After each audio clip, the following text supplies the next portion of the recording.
Good morning. Welcome to Mornings with Megs. I get to call out now where I'm streaming because I realized, well, one, I didn't know I was streaming on some of these platforms, but two, obviously, I want to make sure that I'm like shouting out to everybody.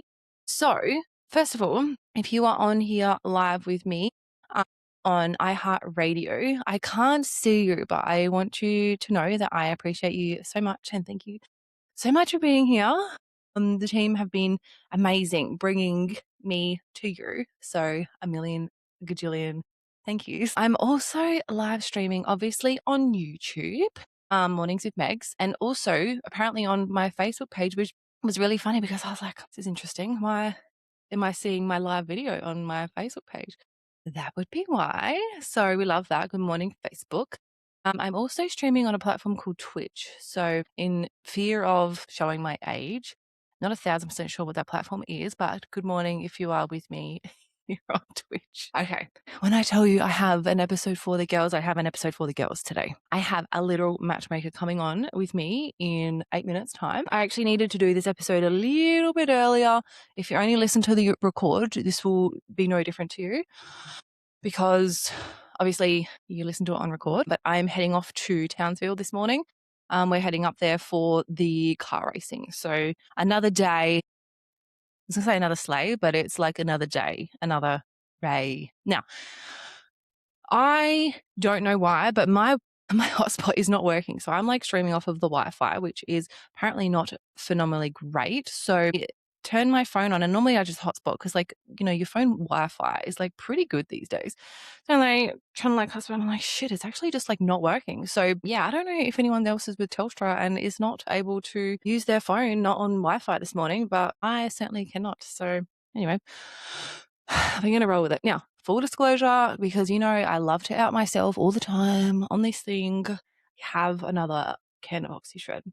Now, I am going to quit today because it actually got to the point where I was thinking about it last night because I got home so late from a sponsor dinner, so tired. And I was like, oh God, can't wait for my morning OxyShred. I was like, ew, that is like the definition of addiction. Okay. So yeah, this will be my last one because one, I can literally hear it in my voice where I'm like struggling to get sentences out because I'm like, okay, so that's not the vibe. And yeah, it's really not good for you at all. So you know what? No shame. I drank two episodes a day. Wow. I drank 2 cans a day for like the longest time. So there is absolutely no shade here. We love this stuff. But yeah, she ain't great for you. So anyway, so when I tell you I have an episode for the girls today, I have an episode for the girls today. I have, like I said, a literal matchmaker, and her name is Megan as well. So like, how perfect is that? Okay, so we're excited about that. And then also I have Yiwa coming on board. Now, we recorded this episode earlier in the week, like on Monday, I think. So this is a pre-recorded episode with her. She is and has been a financial planner for 20 years. And like, when I tell you, just some of the stuff that she said just made sense. And I don't know if it's just because I refuse to be like mansplained to. I don't know. Like, I truly don't know. But I don't know. She just made sense. Like the way that she was explaining things and the way that kind of, yeah. So she has 7 hacks for you guys. And yeah, she's just absolutely incredible. So we're going to chat with Megan in about 5 minutes, and then we're going to play Yua's interview. So she's actually, she gives us practical tips, but it was just like not like, I don't know, like I am the queen of like, I want to plan for my life for right now because I just can't really be asked worrying about the future because like that's not my problem. Okay. Future Megs, she's just like got a fair bit of shit to like work out. I just, whatever. Anyway, so yeah, it was actually nice to one, be like, I don't have to plan at all for the future. I actually can, live a little bit now. And again, like I say this, like the amount of times I say these words as a business owner, okay, first of all, I know, but life is very, very different. Now, I'm going to quickly tell the story and then I'm going to get into talking about Megan. So, other Megan, not me. I went for a job interview the other day and it was the wildest thing because I was like, yeah, it was a consideration. Like I actually considered taking this job and I was just like, oh God, like how good will it be to just have a paycheck come in, not have to deal with invoicing and following up and, cash flow and all that other crap. And then what happened to me when I had to find $43,000 in a day because of some interesting internal stuff. I was just like, if I had a job, I would not have to be worrying about this. Like, anyway. And then I found this other job on the Gold Coast here. And it's like a $200,000 salary and is literally like completely in my wheelhouse. Like, it is just when I tell you, like, this is completely the job for me. And I was just like, wow, could I do this? And after chatting with her, she just made the whole thing a lot less scary. And then after teaching the masterclass yesterday that I got in a lot of trouble for, by the way, because this is a radio show and not a learning platform. So I'm sorry if you jumped on yesterday's episode to be like, get all the juice of current affairs and things. I just yeah. Anyway, there's more coming on that too, by the way. It's a whole thing. And I have I've never had a product be downloaded so many times. It's wild. Anyway. So the way that she explained it, was that's like a lot easier to absorb and to digest and to be like, okay, cool. Like, there are things that I can do that aren't overwhelming, that aren't scary, that don't feel gross, and that don't feel like I'm handing over all of my money to somebody. Yeah. And I just am like, ugh, I just don't want to do that anymore. So yeah, business is tricky. Okay.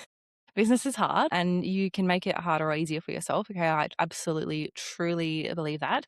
And I also really love the part about business, and because I seem to want to put the proverbial foot on my throat at every chance I get, because, heaven forbid I actually, make life easy for myself. It's like, no, I must feel stretched at all times.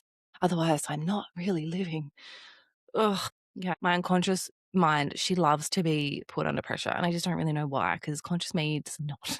Okay. So anyway, regardless, like whether you're a business owner or not, she gives, just tips on super and on a bunch of other stuff. So I am really excited to play that interview for you. I am praying to the lords of internet that it actually lets me play it for you, because at the minute we might not be able to. You might have to get it on record. And that's okay. We're going to make it work. We always, always, always do. So I've teased it. I've talked about it, and I am absolutely beyond excited. Okay. So I have a fellow Megan here with me as well, which is super exciting.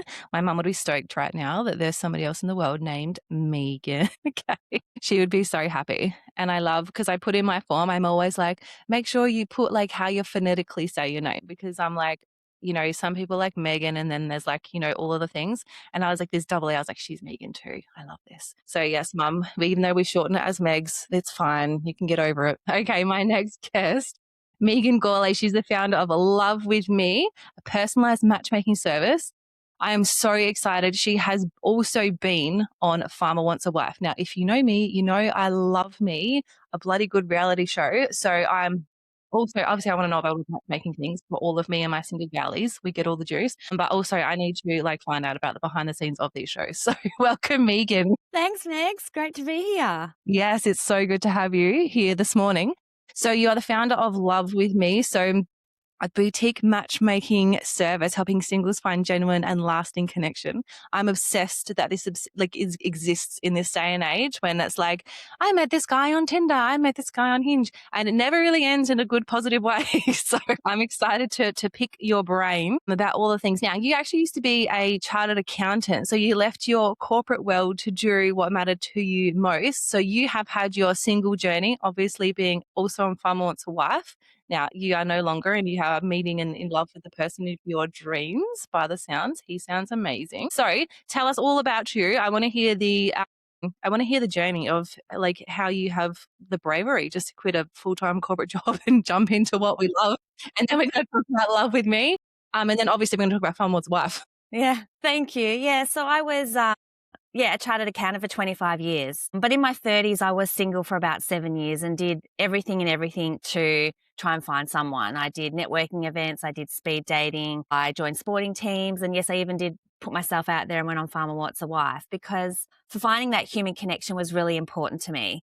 And I did explore matchmaking agencies as well, and I just really resonate with people who a long-term single or fall through the cracks of what the dating apps are about. And so 9 years later, I've been with my now husband, and I just couldn't stop thinking about people in their, their 40s, 50s. Even I've got clients who are up to 60, 70 who want to find connection.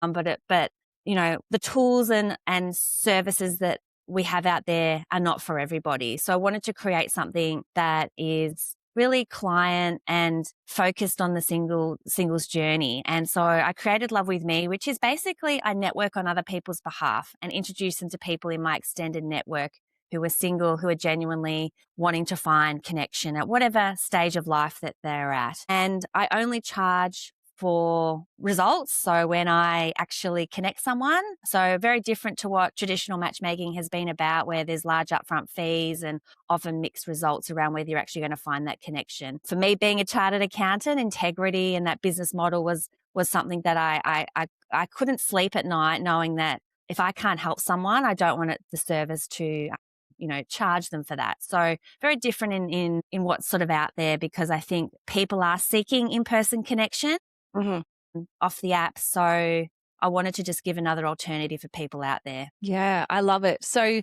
do you just have like a massive, now I am only comparing this because like, believe it or not, I'm a reality show tragic. And funnily enough, after I came across you, I found, I forget what it's like matchmaking something. She used to be a millionaire matchmaker. Yeah, Patty Stings.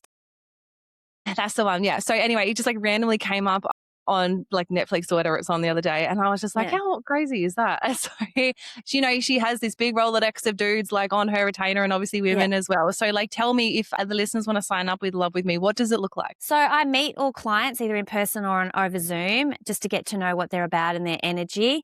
And then they do a questionnaire, we organize photos, and I create a profile that doesn't go on a website. This is all completely private. And then simply I start seeking someone that they would be a likely match with, and then they get to guide me through their journey of, do they want to accept the introduction? Do they want to actually just simply go and meet them for coffee?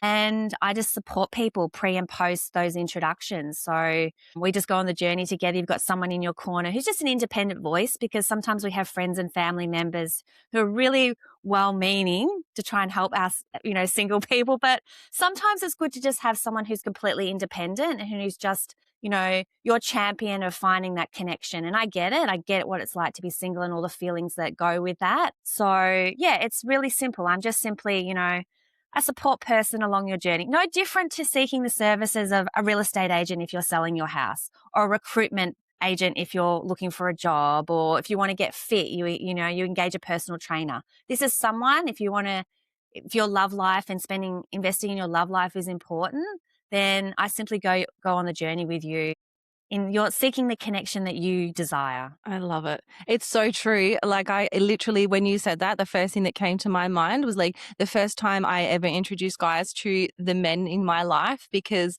my younger cousins, they're very protective of me, and they're like 19, 21-year-olds. So like meeting anyone in their mid 30s is a different experience, to the point where like, no, you're too good for him, get rid of him and everything. And I'm like, oh, you don't even bloody know him. Like, let's just calm down a little bit first. And also the other thing I find as well is, obviously, as the person going through the dating, you get our version of events. Whereas I feel like someone like you can be a little bit more objective and be like, well, was he a dick, or, but maybe he's just not right for you. Like you give me that vibe. Yeah, and that's exactly right. And I think in those early stages of dating, we live in a world where there's no rule book. And I think there's a lot of mixed signals and a lot of confusion that goes on for people. And some people may not have dated for a long time. And so they're entering a dating world where they're really uncomfortable. And so I think sometimes just having someone who can give you that little bit of confidence and guidance along the way is really invaluable, because otherwise you're sitting there second guessing yourself. I haven't heard from them. Should I text them? And, all of those things that go along. And sometimes, and because I'm speaking to both parties who genuinely are open to connection, and it might not be that connection for you at that time, but that process, I can say, look, yeah, there's no connection. There's somebody else out there. And you've got to go with, how does that person make you feel? And if you're not feeling it, then that's not the right path for you. There's another right path that's probably around the corner. Yeah. Well, it's so true, right? Because we have like, why isn't he messaging me? Like, oh, he's seen my Instagram story, but he hasn't God, I'm like really outing my toxicity right now. And it's all of these things I feel like just didn't exist. Like, dating 10 years ago, well, maybe probably 10 years ago, but, ages ago. And it's so funny because I'm staying with one of my friends at the moment and he's a 21-year-old male and I love him to pieces. He's like, I literally spend all of my time with him. But I just was like, you were just the opposite of like when he tells me his stories because I hear too much about his life. It's like the amount of times I've heard, oh, I don't double snap, like it's too desperate. And I'm like, what are you talking about? Like what? She like didn't respond to you when you like her, but you can't message her again. Yeah, I'm like, oh, that's just the stupidest thing in the world. So yeah, 21-year-old boys. But what I loved, and it's funny because I have another one of the guys that's living in this house at the minute, and I was talking to him about you, and I was like, because we were looking at your Instagram, and when you were talking about ask somebody a question you already know the answer to, and I was like, wait, what? And he's like, I don't know. Like, I asked the worker on Sunday morning if he was working today. And I was like, well, obviously he's working today. And he's like, yeah, but you're just rude. So I would love for you to talk us through that. So if you're going out there trying to just be open and like put yourself out there, I feel like this is a safer way to do it potentially because you're not like, hey, can I have your number? It's kind of maybe just like a softer. So tell me all about that. Yeah, my number one tip is people are obviously seeking connection out there, and if you're out and about, there's plenty of opportunities for connection. And the easiest way, and this is what I say, is just ask a question you already know the answer to. And back before mobile phones, the best one was, "Do you have the time?" And if that probably doesn't work so much nowadays because everyone's got time left, right, and center. But simple things like, "Oh, do you know a good place to get a coffee? What's a good lunch place around here? Have you been here before?" Really simple questions because it just opens up the energy between someone. And then they might say, oh, yeah, go to this place. And then you can follow up with another question. And it's just a low risk way of building connection with someone who you look and say, oh, that person seems interesting to me. And you never know where that conversation may go. And I think if people do that a little bit more, it just builds connection within the community. A lot of people walk past each other and don't even say hello. So, just if you in the space where you live and operate, in the gym, the cafes and places you go to are other people are probably also seeking connection. And so I say, yeah, it's a very easy way just to ask a question because it's not about the question. It's about building connections with people in your community. And you never know where that will lead. It may not always lead to love, but maybe it'll lead to friendship, and you never know where that will go. Yeah, definitely. And I think that's right, whilst we do have everything at our, I don't know, I feel like every romance movie has a meet cute like that. It's like they bumped into each other at the coffee shop or, they were asking, yeah, like you say, for the time and things. So I feel like we could kind of bring that magic into the real world a little bit because like we're starved for it, to be honest. Yeah. Yeah. So I have to ask about Farmer Wants a Wife. I love that show. Okay. I'm a maths tragic as well. And I've stopped hiding my obsession with it. And I know it's completely toxic. And it's like now Love Island. And I understand, but it's my way of kind of like just chilling of an evening time and just not thinking it's like my brain's therapy. Tell me about Farmer Wants a Wife. How, in terms of like you watching it now, having the behind the scenes knowledge, you're like, that ain't how it happens. Yeah. So back when I was single, I was always looking for opportunities to meet people. And I went on season 7, which was 2011. So it was quite many years ago. And it was before, Instagram and all the influence and all the stuff that goes online in conjunction with reality TV. It was probably a little bit more innocent and safe, quieter on the social media front back then. But I just thought, oh, you know what? I'll just put myself out there. I'll apply. And then I got a call up, and then it was simply just going through the process. Okay, well, the first stage is you go up to New South Wales and you meet all the other girls and you see if you're going to get selected for the farm. And in my series, they had a bit of a twist for the first time where each farmer had a girl that was hidden behind the scenes until the last minute. And then you come out and then he could pick from, an extra girl whether he wanted to take that particular person to the farm. And I was chosen and I went to the farm. Fortunately with, Farmer Kev, there wasn't the connection for me. And my storyline was that I did ask to leave and I did end up leaving after being on the farm for, a few days. But yeah, look, reality TV and Farmer Wants a Wife is probably one of the most successful franchises out there. They have had a lot of couples and it really is at the base of it genuine connection. And I think when reality TV, in particular Farmer Wants a Wife, first launched, it was very much around, well, let's just see what happens when genuine people who are looking for a relationship, connect and we'll record it and see what happens. I think, in the world we live in now, a lot of it comes with an entertainment aspect. So absolutely now people, particularly, people watch maths, which is high entertainment. And so farmer wants a wife, whether I think it likes it or not. TV executives have to create the entertainment around it. So unfortunately now I think what we're watching is, yes, there's an underlying element there. There'll be some people will be cast for their genuine, aspiration to find love, but then they're also probably going to cast some people who probably are more out there on the entertainment side. So when we're watching now, it's not so much just these are genuine, true connection. There's always an entertainment element. And then what you see on TV is very, probably different to what's being taken. I remember when I was watching one episode and I was in 4 or 5 different outfits. And it's like this one day, and it's because they can tend to take anything you say at any point in time of recording over, you might have recorded 8 days of material. They will cut and paste. So you do have to watch it with a grain of rice and just think, well, it's not always what you see. But there's, real humans under there who put themselves out there to find connections. So I think sometimes we forget that these are people who have genuinely put themselves forward and remained open and vulnerable on national TV. And I think sometimes that gets a bit lost in the social media mix nowadays, which is a little bit sad. But good on them. I think I always say leave no stone unturned. If the opportunity comes your way to connect with other people outside your social network, go for it. Yeah, I love it. And it's true. And I think we can always tell who was genuinely joined or applied because they genuinely wanted to find somebody. I think now we've become very clued on to who wanted to be an influencer and who actually wanted to find the person of their dreams.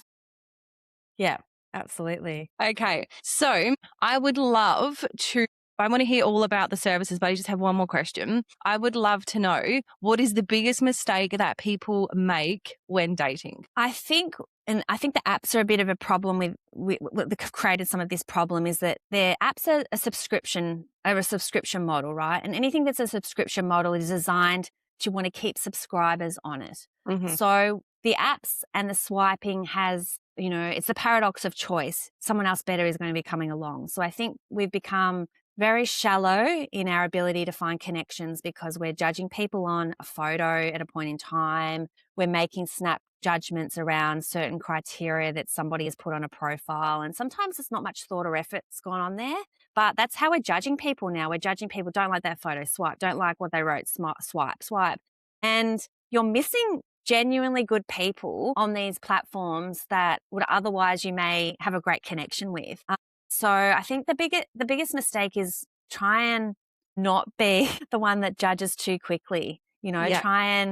Try and just realize that there's a lot more to someone than a photo, and there's a lot more to someone than what can ever probably be on a profile. So again, the best way is to to try and seek those in-person connections. I think the apps have a place and some people have met them, so I don't knock the apps, but I think it's just one of the tools in many ways to try and find somebody. And sometimes people also need some advice on how they present themselves on an app. Like photos are a really big part of the world we live in nowadays, and we judge people based on first impressions. And some of the photos that my clients send to me, I think, we can actually do a lot better.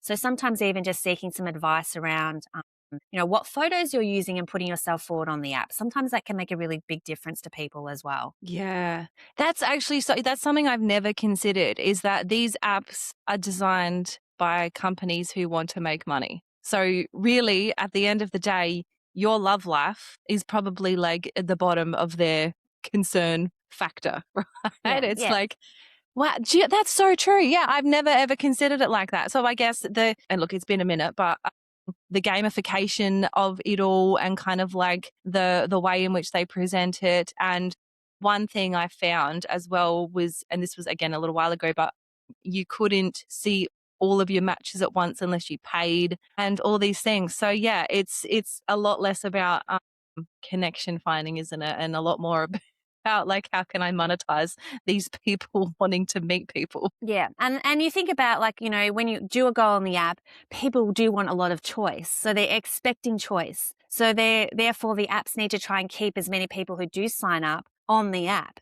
Because if one person signs up and they're only getting one choice, well, then there's nothing in it for the app the apps and the people behind the apps. So, yeah, it is a very interesting model where you can only find real love in person, and yet we're outsourcing it a lot of the time to a model that is designed to keep us single, not get us out there in the real world. Yeah, and I wonder whether we also lack a little bit of social skills as well, because again, I think, and I have experience of this too, is that when you text somebody and potentially even over the phone, you get like a type of personality, I guess, and you can meet them in real life, and you're like, okay, this is the most awkwardest time of my life. I need to get the hell out of here. And I think it's crazy as well that if I think about my friends that are single and like the amount of times it's been like, if I message you like a code word, ring me and say something bad happened because I need to get the hell out of here. Like, in what world does that become like a normal thing to do? Yeah, yeah, it is interesting. And I think that that's part of, my advice is when you meet somebody, just go for coffee. It's an easy way just to build that initial, see if there's that initial connection. And it's an easy way out, and it's just about testing the water. And then you can follow up with it, with a bit of a longer date or something after that if it's not the right thing. But keep it very, yeah, in a safe environment like a coffee shop or something for that first meeting just to test the water. Because then you're right. There's nothing to talk about and you just don't have that connection, you can get out pretty quick. Yeah, yeah. Yeah, no, that's the probably best piece of, or second best piece of advice actually we can give people to so, it's like, and I think the pictures thing that you were talking about as well is so right, because, again, walking and there's like a literal, like a meme going around of like all of the dudes holding fish in their, like holding up their fishing prize in like their dating profiles. And even and again, like I'm like 37, so I'm probably different to some of the girls that like the younger on these platforms. But you look at like the big gym selfies and the things, and the first thing that comes to my head is I'm like, this is not the way that I would find you attractive. This to me like reeks of arrogance. I'm like, "Ugh, like put it away, love." So I think the photo kind of vetting that you offer is so important. Yeah. Yeah, it is. And I think some people just maybe don't. They think one of the biggest thing, I think it's probably for the younger generation as well. They think the other side, so the males are looking for something, but they're actually not. They're actually probably seeking, I always say less, sometimes less is more. And so, the photos are a really key part of whether you're having success on the apps. And sometimes, yeah, I always say sometimes you have to treat it like a job interview, right? You present your best foot forward, then you can send all the action shots and all the gym selfies. They can come later on. But when you're on an app and you're genuinely looking for connection, I think we've gone too far to the wrong direction in terms of, no, we should think about more like it's your first impression of someone. What first impression do you really want to make? It doesn't need to be, everything up front. Yeah, for sure. And I think it's true with these photo, like, yeah. And again, it's awful to judge somebody on how they look, because, even in my own experience, when I've met somebody out randomly, like, and then randomly, like with Lloyd, I bumped back into him again. So we met at a concert and then we went out for a drink and we didn't talk to each other all night, but I remembered him.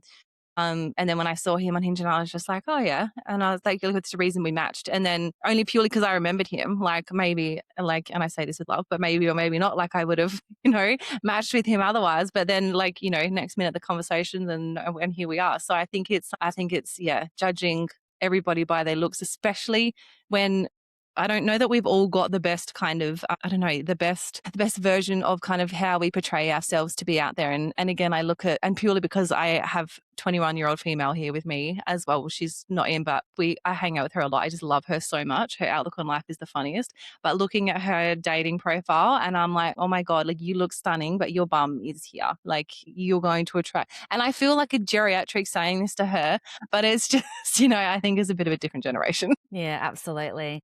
I love it. Okay, so if people want to learn more about you and your services, I would love to kind of understand the process if we sign up with you, how that looks, and then how we can get in contact with you. Yeah, so you can.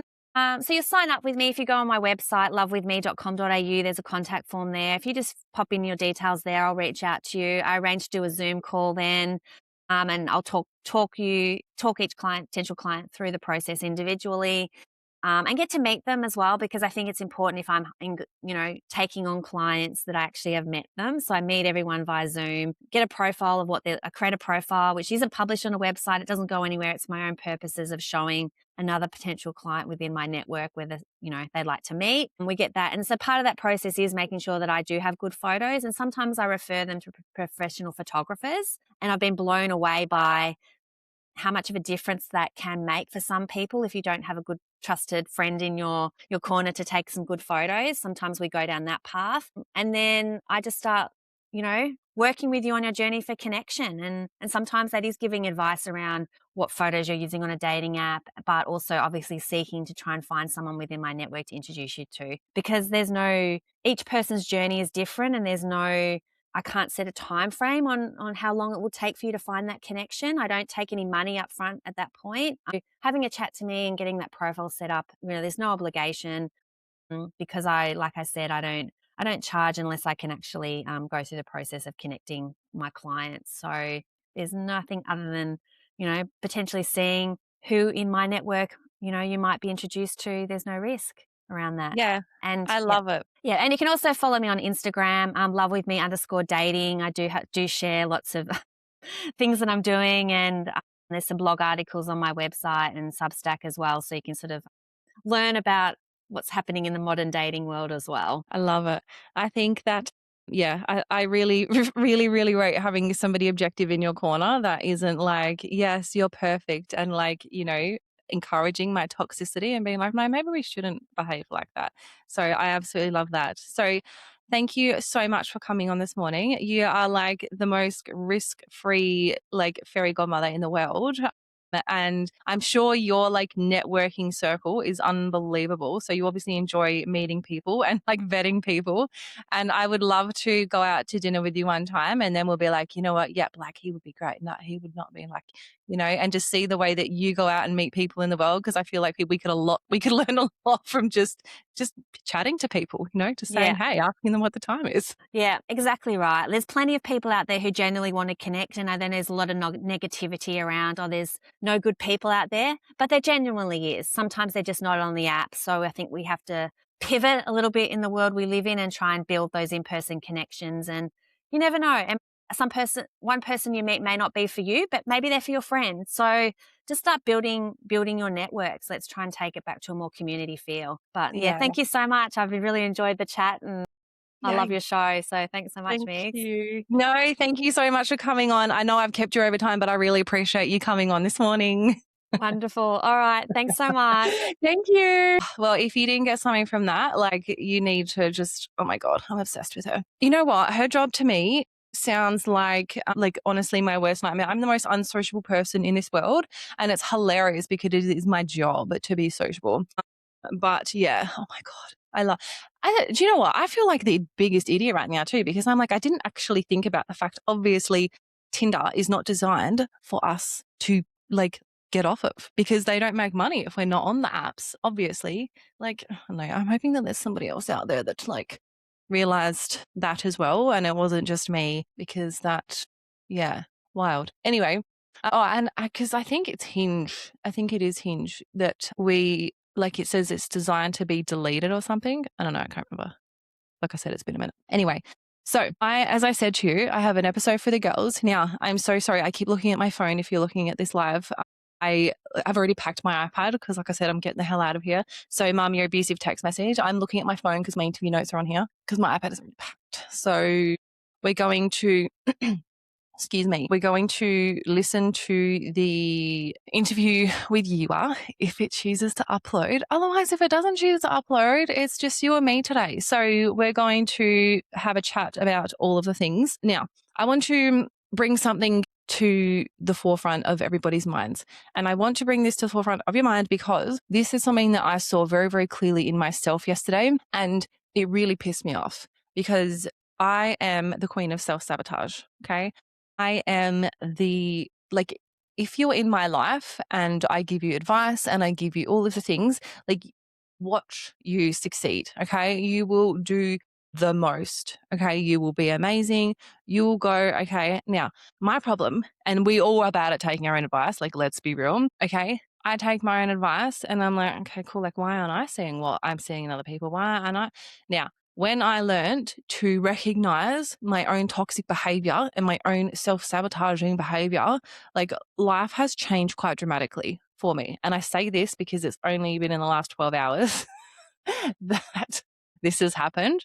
And it was like a car door like slammed on my head. I was like, wow, this is actually wild. Like, this is wild. My behavior is wild. So this, I think, was highlighted for me yesterday. So as I said, I don't know if I did say this actually. Okay. We had a dinner with one of our sponsors last night. So me, Ayrton, and his dad, we all went out with his major sponsor. And I don't like, I know I say I'm not a sociable person, but I like get out there and I'm like literally like the networker of the room. Like, you take me anywhere. I am like, and this is not just me like tooting my own horn. Like, I've been told this so many times. I am the best person to take with you to places because I somehow like just connect with people. I'll chat to people. I will just like go around. And it's so funny because just talking to Megan then, I was like, I actually just find something to talk about. And I call this like the drunk girl bathroom theory. I think I feel so awkward about myself and about being there and about, am I looking okay? Like, look at these people. Like, and I literally like make myself so small that I have to compliment somebody. So literally I don't know, my whole network, like my whole network strategy, if you will, is like me being like, oh my God, I love that dress. I love your earrings.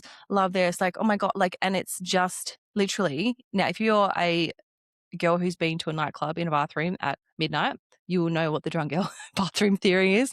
Okay. It is literally, we just give each other all of the compliments in the world. We're like, oh my God, I love your shoes. Love you this, love you that. Okay. So I noticed this yesterday because I was like, I did not want to go to the dinner last night. It was the last thing I wanted to do. I was, they're fine. They're good to hang out with and things, but I just like, one, I really wanted to work on something for you guys. I have created literally the step-by-step guide on how you build a business or create a business, start a business. Okay. Step by step by step. Like, when I tell you that you can literally follow this thing and you will have a business, like, I'm not even, no word of a lie. Okay. I want you to be successful and I want you to do all of the things and I want you to I need more of my business queens around me. Heads up, we're going to be talking about this for the rest of the show because I'm being told that this interview is not loading. So, okay, it's just us. Okay. So where was I going with all that? Yeah. So it's fine. Enjoy, whatever. Okay. And I'm fine once I get out there. Like, I'm so fine. I like am chit chatting away and the whole thing. But I find that I get so uncomfortable and I'm like, oh, like it just feels a bit stretchy, feels a bit icky, feels like all of these things. Like I don't know. And I am always feeling like I'm trying to fill the air and find things to talk about and do all the things. So I didn't want to go last night because like I said, I wanted to work on this for you. I was in my creation mode. I was like doing all the things. And then I got to a point where I was like, I just can't even do any more on this anyway. So, I mean, I probably wasn't going to work on it. I think I was just telling myself that because like I just was trying to find any reason for me not to go out for dinner. And then I was like, okay, like why am I doing this? Like what is it that is just it? And like, I go to bed quite early as well. So like I eat by like 4 o'clock in the afternoon. Like, that's my dinner time. And because I have started this week I've eaten really, really well this week. I'm going to absolutely contradict that in a minute, but bear with me. I want you to recognize your self-sabotage patterns because they literally appear in like a different dress. Okay. And the more successful you get and the more you put yourself out there in life and the more you do things, okay, whilst yes, it does get easier, okay, it also is new level, same devil. Like, these things represent themselves at every opportunity. So I don't always remember this Sex in the City episode where it's like, I've got the man, I've got the apartment, but not the job. Or like, I've got the man, I've got the job, not, whichever it was. It was like, 2 out of 3 was the whole thing. And it always made me think about it. I was just like, oh, like, okay, like if I've got the job and I've got the partner, then do I not have the house? Or if I've got the job and I've got the house, do I not have the partner? And it's like, why don't we have it all? Like, why can't we have the job, the partner, the house, like, all of the things. And it is because we stop ourselves doing it, basically. Like, we literally sabotage ourselves so we can't achieve things. So let me walk you through literal step, like moment by moment, because now I can look back at it last night and I can reflect on it. Okay. So I worked all day yesterday. I was consulting all day yesterday. I had a few other bits and pieces to do, but did all the things. I knew that this dinner, well, actually, no, not true. This dinner actually only came up like sort of later on in the day. So I was like, already had my night planned out and I was like, I'm going to do this, I'm going to do this. Like, it's going to be great. It's going to be chill. I can go to bed early. I've got to pack for tomorrow. I've got to do all the things. Then I was like, oh, okay, cool. Like, so now I've got to go out for freaking dinner. Now, because I am on this eating journey at the minute, so I've literally got a meal plan, which is like the perfect macros. I'm literally eating dairy free, gluten free, all of the free things, purely because my stomach right now is just, it hates everything. So I'm eating very, very cleanly. And so like the last couple of days, I have been, eat, and I've also increased my fasting window as well because I wanted to, being the Crohn's symptoms I experience, like if I can keep a real short eating window, it's a lot better and I get a lot less tired because my body doesn't have to work so hard to digest stuff because I eat it in a super small window. So, and because I start so early as well, and I break my fast at 11, and then I like have my last meal at like 3 or 4, then yeah, I don't have to digest while I sleep. So I wake up feeling, right? You get the whole pattern. So instantly, I was like, well, I'm going to go out for dinner, which means that like I don't need to worry about following my meal plan because I'm not eating dinner anyway. Like I'm not like I'm going to eat an extra meal. So instead of, substituting that meal for dinner, I didn't. I ate my lunch, my dinner lunch, my dunch, or my dinner. Like is that actually sounds worse than brunch because like brunch is a cute combination, but like lunch and dinner don't really combine. Whatever. So yeah, and so instantly I was like, oh god. And then I am being mindful as well because I am like my soft drink obsession is not really an obsession. I just enjoy. I like Coca-Cola is my favorite thing.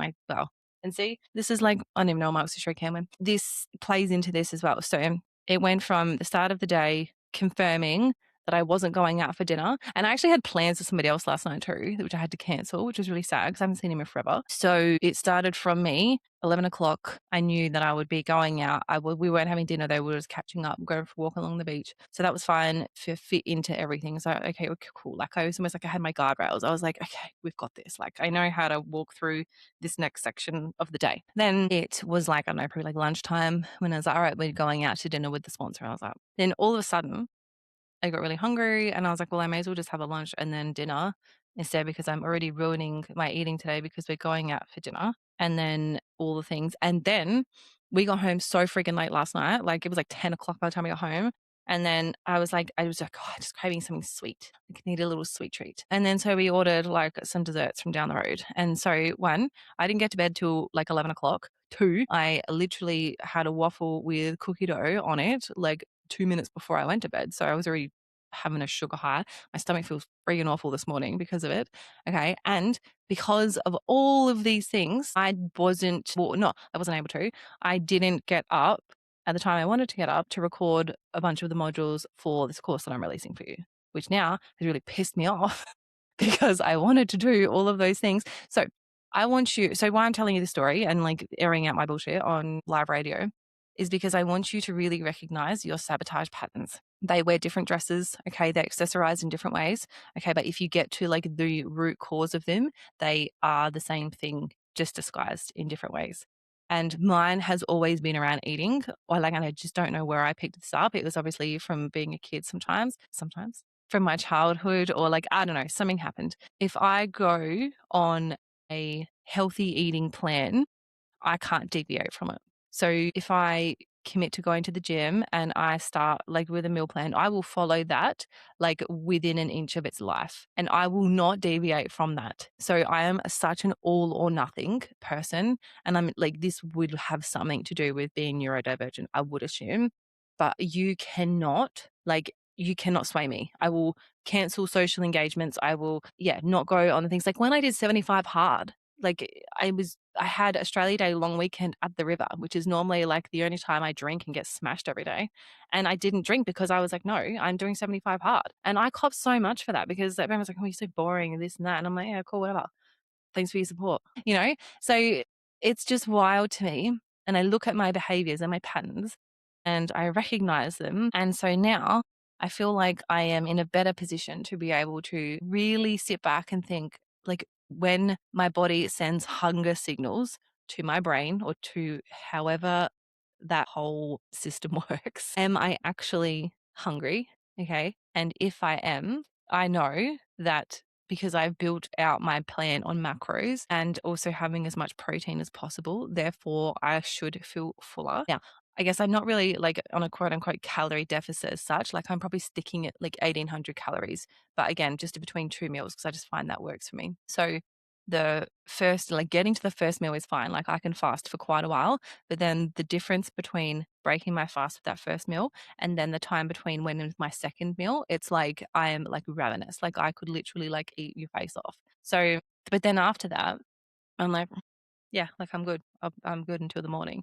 So this is really a common pattern for me. And I think pattern recognition is going to be my best friend in kind of improving the way that I do things and improving my approach to things.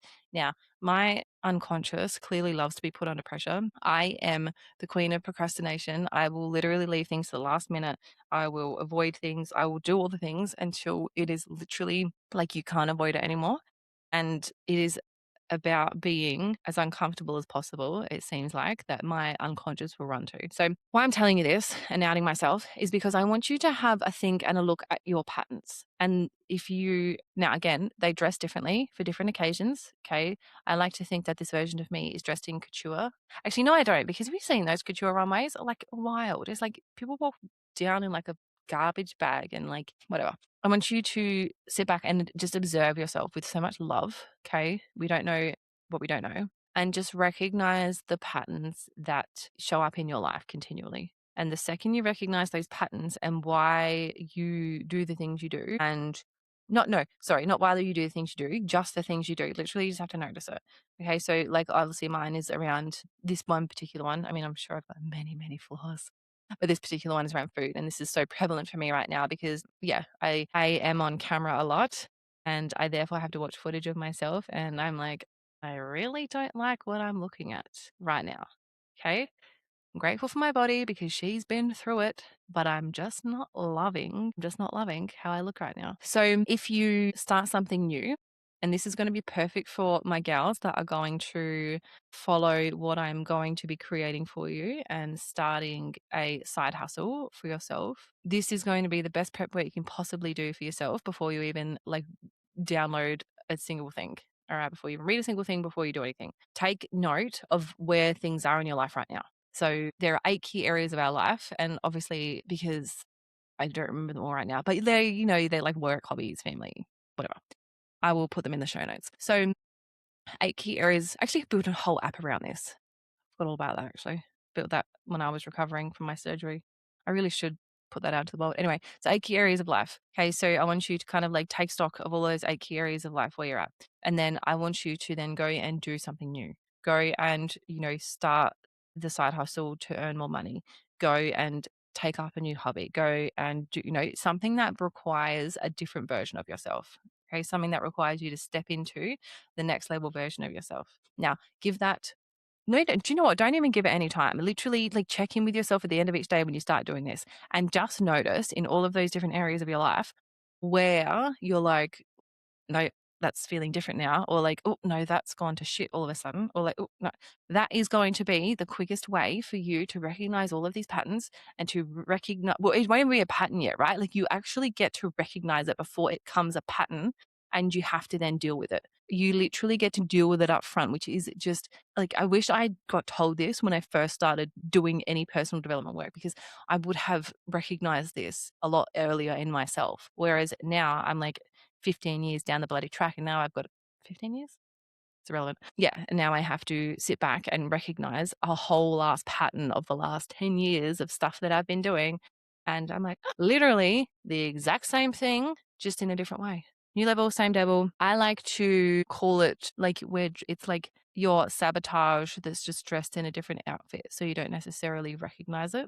That's the analogy I like to use. So yeah, I really want you before you do anything, and I might actually add this to the workbook as well. I am going to do that. I want you to review all of these areas of your life. And then I want you to just take stock of where you are right now. And like, no judgment too, by the way. Like, I want this to literally just be an observation exercise. All these 8 areas. Okay. And I'm going to, yeah, take stock of where they are, kind of know, maybe like do a rating of like 1 to 10. Okay. So in each of the areas of your life, I want you to rate 1 to 10. what the vibe is, okay, how we're feeling. And I want you to almost do like a pros and cons list, but like a positive and negative list. Yeah. So I want you to write the good things and I want you to write you know what? No, I don't want you to call it positive and negative. I want you to do one column that is like, these are the things that I love in this part of my life. And these are the things that I would like to change in this part of my life. Just do that exercise and then get that all out on paper. So what you've actually got there is the secret and the code to getting to that next level of yourself without having to sabotage everything that you do. Let me tell you why. Because you've got two columns, that instantly creates a gap, obviously. So you've got current state, desired state, left column, right column, current state, desired state, right? The bit in the middle, okay, is the actions you have to take to become or to create that desired state. That's literally how simple it gets to be. So when you do this audit, okay, I bet you there are going to be like super quick wins that you can do with a bunch of them and gaps you can bridge really simply just by doing, really simple tasks or really simple. Like I am timeline clearing, like limiting belief clearing with time techniques. It will forever be my favorite thing to do because it just gets rid of it and like we can just move on with our lives. Okay. So 8 areas of life: current state, desired state, that bridge in the middle. Okay. Write down your actions and what you need to do, who you need to be, what needs to happen for you to get to that desired state. So that's your first kind of checkpoint. Now, your second checkpoint is give yourself at the end of each day after you've started the business or after do you know what, you don't even have to do this to business. If you just did that one task, that one exercise, you would have so many things highlighted to you and it would be so friggin' powerful. So regardless of whether you decide to do anything else with, creating business and creating some side hustle cash for yourself, like I'm going to do this today too. I have so much time on the plane. I don't have Wi-Fi on the plane. So I'm going to do this myself as well. We're going to do this together. So once you have your 8 areas of life with your current state and your desired state, and then you've worked out the actions that need to happen in between bridging that gap each day, as you start, if you are going to, come on the journey with me to start your own business and create some side money for yourself, is at the end of each day, look at all of those life areas and see whether you've either taken an action in your actions list to bridge the gap, or you notice something in the current that has gone backwards or that feels worse or that was not as good as it was before. That is going to magnify and highlight, okay, where your self-sabotaging little devil likes to come out and play. And that piece of awareness and that is absolute gold. I'm going to do this myself today purely because I'm like, I need this to be like presented to me in black and white because obviously I continue to make the same freaking self-sabotaging mistakes. Now, what I will say is that we're going to approach this with love and we love ourselves and we are grateful for where we're at and we needed to go through the life experiences we did in order to get to where we are right now. Okay. But we're done with that. We are moving on and now we want better. We want to choose better.